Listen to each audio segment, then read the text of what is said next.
I grew up watching my family live a lie. My parents, billionaires who treated me like I was worthless because I chose a different path. For 3 years, I let them believe I was broke, struggling, invisible. But what happened when they discovered the truth changed everything. This is my story. If you believe in second chances, subscribe now, hit that like button, and tell me in the comments, what would you do? My name is Marcus. I'm 28 years old. And for the first time in my life, I'm telling the truth about the people who raised me. Growing up in Manhattan wasn't like other people's childhoods. My father, Richard Blackwell, built a real estate empire from nothing. My mother, Catherine, came from old money, the kind where your ancestors' portraits hang in museums. By the time I was born, they had everything: penthouses, private jets, country clubs, and the kind of influence that made people bend over backwards to please them. But there was one thing they couldn't buy: a son who fit their mold. I was supposed to be different.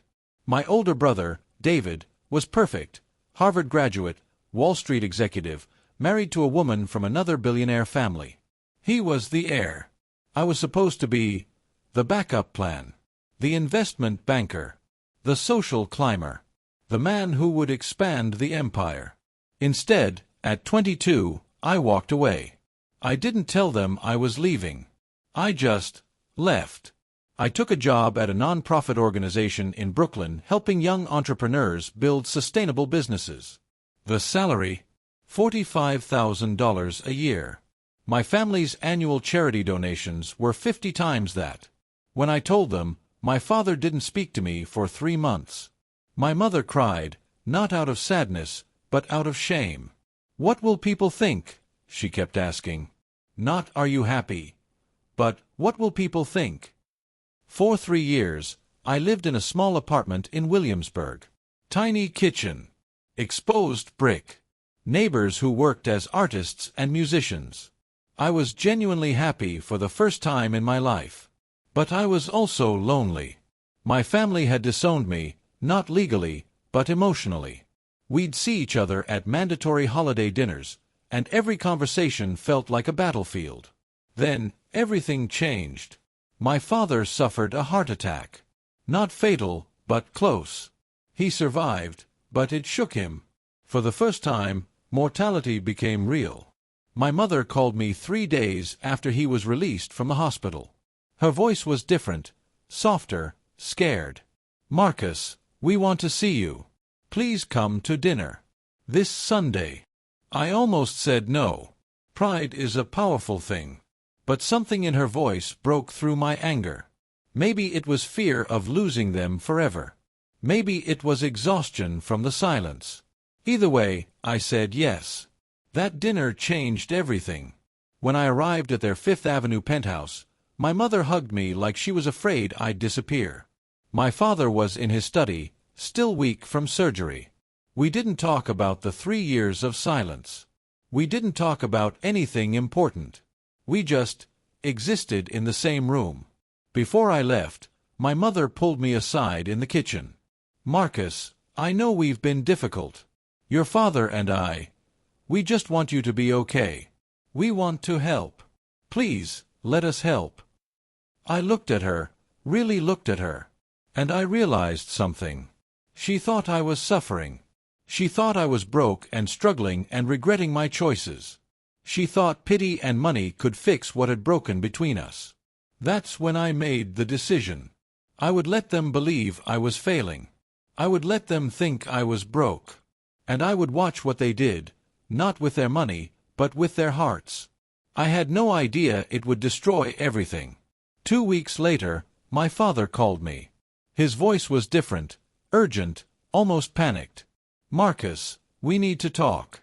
In person. There's something I need to tell you about the family business. Something that changes everything. Would you lie to your family to discover the truth about who they really are?" I should have known something was wrong. My father never called me directly. He always went through my mother or his assistant. But this was different. This was desperation. I met him at a private club in Midtown, the kind where politicians and CEOs conducted billion-dollar deals over martinis. My father looked smaller than I remembered. The heart attack had taken something from him, not just physical strength, but invincibility. We sat in a private booth. He ordered an expensive bourbon. I ordered water. "How are you doing, son?" he asked. It was such a simple question, but it felt monumental. We hadn't asked each other real questions in years. "I'm okay, Dad. Work is good. Life is simpler than I expected, but good." He nodded slowly, like he was processing every word. "I want to help you, Marcus. Your mother told me about your situation. She's been worried sick." Here's where I had to make a choice. I could tell him the truth right then. I could tell him I was fine, that I'd built something meaningful, that I didn't need his money or his pity. But I didn't. Instead, I leaned forward slightly, like I was about to share a burden I'd been carrying alone. "Dad, I appreciate that. Times have been tight. The non-profit doesn't pay much, and New York is expensive. I'm making it work, but honestly, some months are harder than others." It wasn't technically a lie. Every month is hard when you're doing meaningful work for less money. But he heard it as financial desperation, and that's what I wanted. His entire body relaxed. Finally, he could fix something. Finally, there was a problem his money could solve. "How much do you need?" he asked. "I'm not asking for money, Dad. I know you're not. That's why I'm offering." I thought about all the years he'd tried to control me through money. Offering to pay for Harvard if I'd study business. Cutting me off when I refused. Using wealth as a weapon, then as an olive branch. "I'm doing okay," I said carefully. "But if you wanted to help, maybe just having you and Mom in my life again would mean more than anything else." He teared up. My father, the man who hadn't cried in front of me since I was a child, had tears in his eyes. "Your mother and I made mistakes with you, Marcus. We pushed too hard. We wanted too much. But we never stopped loving you. I need you to know that." I almost broke then. Almost told him everything. Almost collapsed under the weight of the lie I'd constructed. But I didn't. Instead, I went home to my small apartment in Williamsburg and sat in the dark for 3 hours.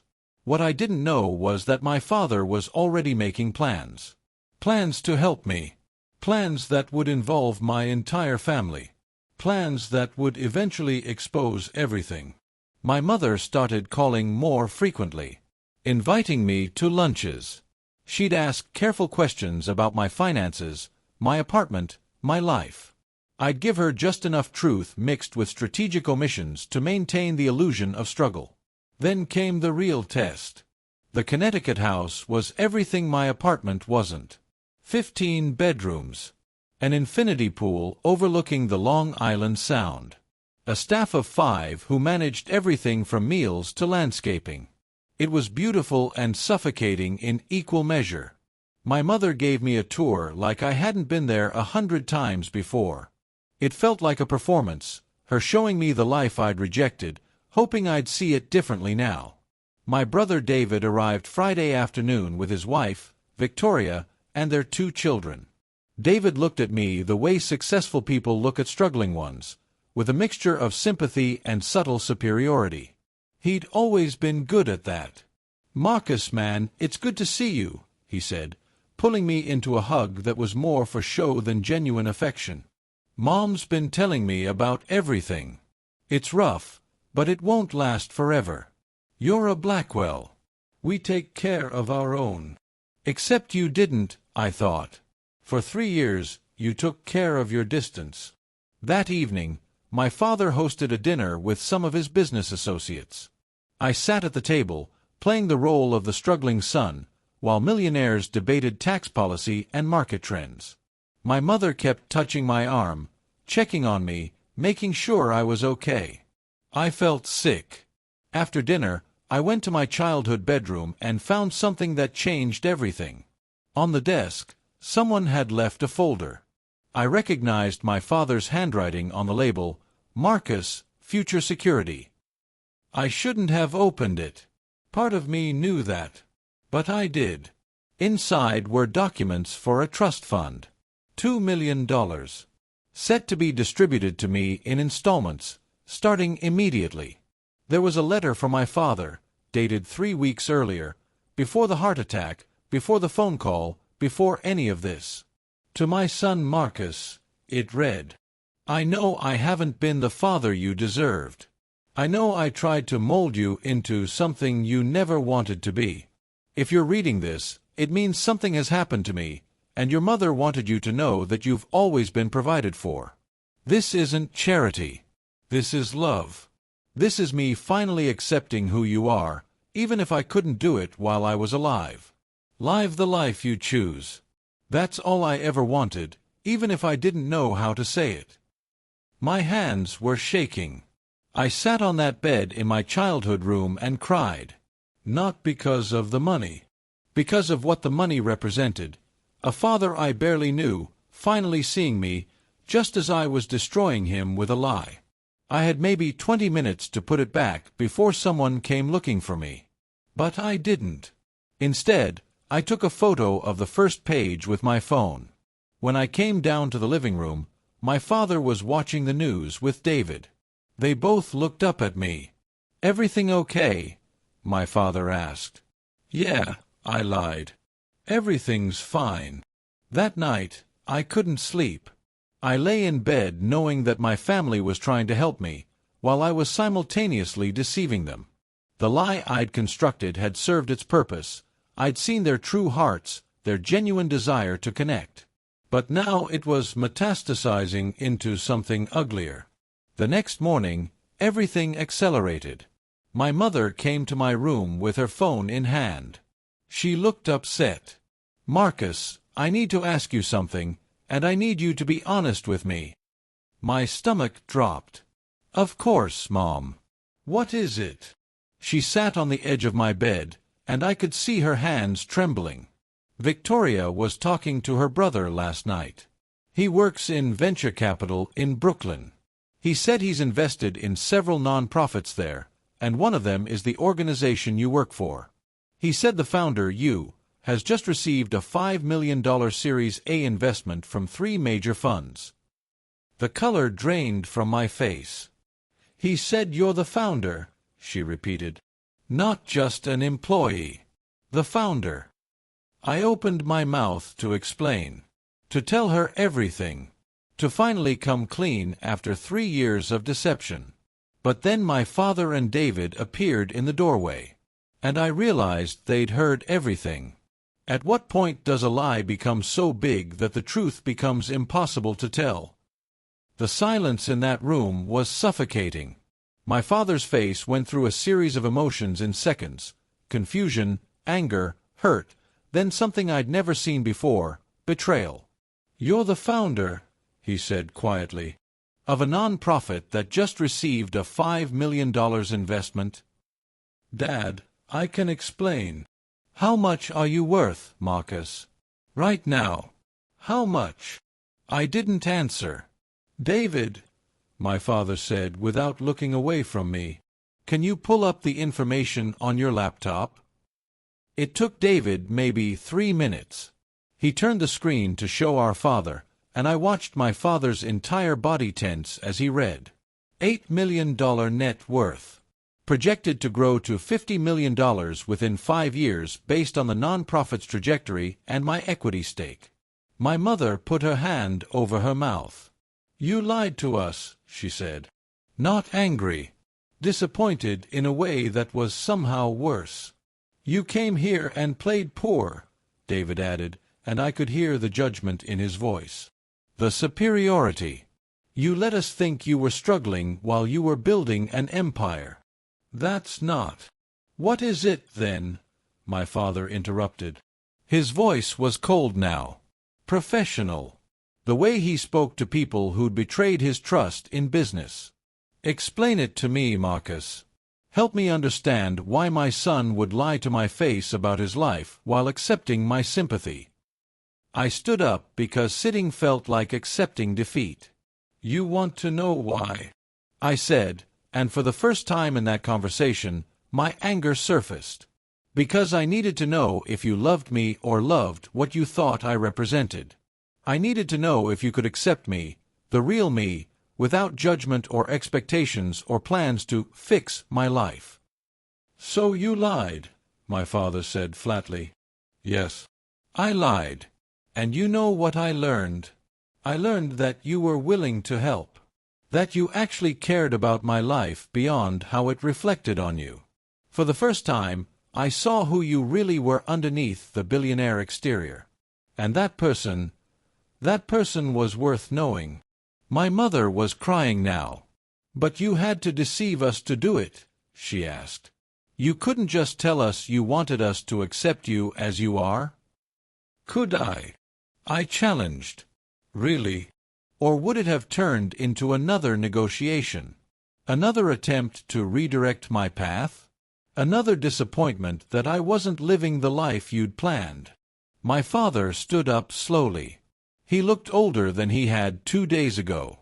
You came into my home under false pretenses. You manipulated your mother's emotions. You made us feel guilty about something we were actively trying to fix. That's not teaching a lesson, Marcus. That's cruelty. The word hit me harder than I expected. Cruelty. I didn't mean it that way, I said, but even as I spoke, I knew it wasn't entirely true. Part of me had wanted them to feel the pain I'd felt. Part of me had wanted revenge. David cleared his throat. Look, Marcus, I get it. Family trauma. Expectations you didn't choose. But this was manipulative. You hurt them. I know, I said quietly. Do you? My father asked. Because from where I'm standing, it looks like you got what you wanted, validation that you made the right choice in leaving us. And now that you have it, you're revealing the truth like it's some kind of victory lap. That's not fair, I protested. Isn't it? His voice was sharp. If you'd told us 3 years ago that you wanted to start a non-profit, that you had investors interested, that you were building something, don't you think we would have been proud? Don't you think your mother would have been thrilled? Instead, you made it about deception and proving a point. My mother spoke quietly. I would have been proud, Marcus. I am proud. But right now, I feel like I don't know who you are. Those words broke something in me. I'm sorry, I said. I am genuinely sorry. For the deception, for the manipulation, for making you feel betrayed. That wasn't. I didn't. Apologies are easy when you've been caught, my father said. He moved toward the door. I think you should leave. We'll process this separately, and then maybe we can talk about what a real relationship looks like. One built on honesty instead of games. As I packed my things to leave, I received a phone call from my business partner, James. Marcus, we have a problem. Your father's firm just pulled their investment from 3 companies that were considering investing in us. He's blacklisting our non-profit in financial circles. He was using his power to hurt me. The very power I'd spent 3 years trying to distance myself from. And I realized the lie had cost me everything. How far would you go to prove a point? And what if that point destroyed the people you loved? The drive back to Brooklyn felt like a funeral procession, even though I was driving alone. My father's blacklisting campaign lasted exactly 6 days. 6 days of canceled meetings, pulled investments, and whispered warnings to venture capitalists and business partners. It was a masterclass in destruction, subtle enough to avoid legal issues, but devastating in its impact. My nonprofit lost 2 of our 3 Series A investors. We were facing a cash crisis that threatened everything I'd built over 3 years. But something unexpected happened. The story leaked to the media. Not the full story, not the deception or the lies, but the part about a billionaire using his influence to destroy his son's company. Richard Blackwell's vendetta against his own child ran as a headline in the Financial Times. Suddenly, I was the sympathetic figure. The startup founder being crushed by family dysfunction. The narrative flipped. Investors started coming back. But they came because I was a victim, not because my nonprofit was good. And I hated it. I spent 2 days reading the articles, watching my father become the villain in a story I'd created, and understanding something fundamental. I'd used him to tell a different lie. I'd weaponized his pain to rebuild my image. I was no better than I'd accused him of being. On the 3rd day, I called him. "Dad, I'm sorry." "I'm listening," he said. He sounded tired. "Not for building the nonprofit. Not for leaving your company. I'm sorry for how I did it. I'm sorry for the deception and the manipulation and for using your love against you to prove a point. You were right. I was cruel." There was a long silence. "I pulled the investment campaigns," he said finally. "I already knew I was wrong to do that, even before the media picked it up. I was hurt, and I responded like I was in a boardroom negotiating with an enemy instead of my own son." "I know. But that doesn't erase what you did, Marcus." "I know," I repeated. "And I need you to understand something," he continued. "The reason I reacted the way I did wasn't just anger. It was betrayal. Because I was finally trying to change. I was finally accepting you for who you are. And you were still lying to me. Part of you didn't trust that change was real." He was right. "How do we fix this?" I asked. "I don't know," he admitted. "But maybe we stop trying to change each other's minds and start trying to understand each other's hearts." We talked for another hour. We didn't solve everything. We didn't even solve most things. But we started. My mother called later that evening. She was gentler than my father, but also more direct. "Marcus, I want to be in your life. I want to know the real you, not the version you present to prove a point, but the actual human being who is my son. Can you give me that?" "Yes," I said. "Yes, I want that too." The trust fund my father had set up remained in place. I initially refused it, but he insisted I accept it, not as a gift, but as evidence that he'd been trying to reach me all along, even when I'd been pushing him away. I used part of it to stabilize the nonprofit. Not as capital injection, but as my personal guarantee that stabilized our credit. The rest I kept, knowing that refusing it would be another form of the game I'd been playing. What I learned in those conversations was this: my family had always loved me. They just loved me wrong. And I had loved them by deceiving them into a version of themselves I wanted them to be. We were all guilty of the same thing, refusing to see each other clearly. 3 months later, I was in my parents' office when my father showed me something. A new foundation. The Blackwell Foundation for Social Entrepreneurship. Designed specifically to fund nonprofits like mine. Funded primarily by my father's personal wealth, but run by me. "I'm sorry for trying to destroy you," my father said simply. "I'd like to try building something with you instead." Can you forgive someone, even when forgiveness means admitting you were wrong too? A year after the confrontation in Connecticut, I sat across from my father at a restaurant in Manhattan, the same restaurant where he'd asked me how much money I needed. "You know what I realized?" I said to him. "The lie wasn't actually about proving something to you. It was about proving something to myself. I needed to know that I could succeed without your name, without your money, without your shadow." My father nodded slowly. He'd thought about this for a year. "And did you?" he asked. "Yes," I said. "But I also learned that refusing your help wasn't noble. It was just another form of control. By excluding you from my success, I was still letting you define me. I was just doing it in reverse." My mother joined us for dessert. She looked at my father and me with an expression I'd never seen before: pride without expectation. Love without strings. "David wants to get involved with the foundation," she said. "He's talking about stepping back from finance to focus on social impact."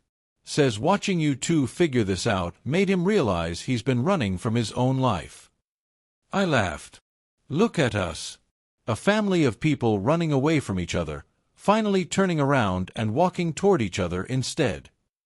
It's not poetic, my father said with a slight smile. But it's honest. And I think that's what we all needed. The foundation launched 3 months later. We funded 20 nonprofits in that first year. My father attended every ceremony. My mother volunteered.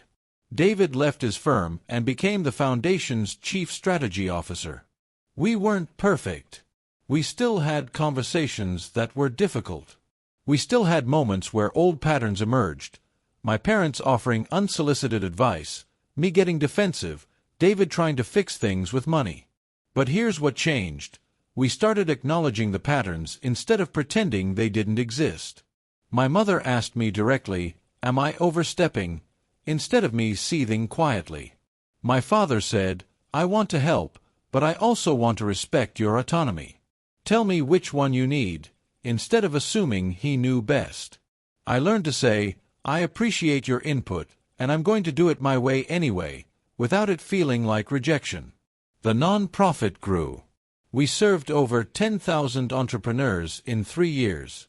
Our model was replicated in 6 other countries. The impact was real, measurable, and honestly, my family's financial support made it possible. But more than that, my family's emotional support made it sustainable. I think about that moment in my childhood bedroom when I read my father's letter. This isn't charity. This is love. He was right. He just didn't know I was going to make him prove it through deception and pain before I could accept it. If I could go back and change things, would I? Honestly, I don't know. The lie taught me something that the truth never could have. My family's love wasn't conditional on my success or failure. It was conditional only on my willingness to let them in. And that was worth the cost of everything. My father recently told me something I'll never forget.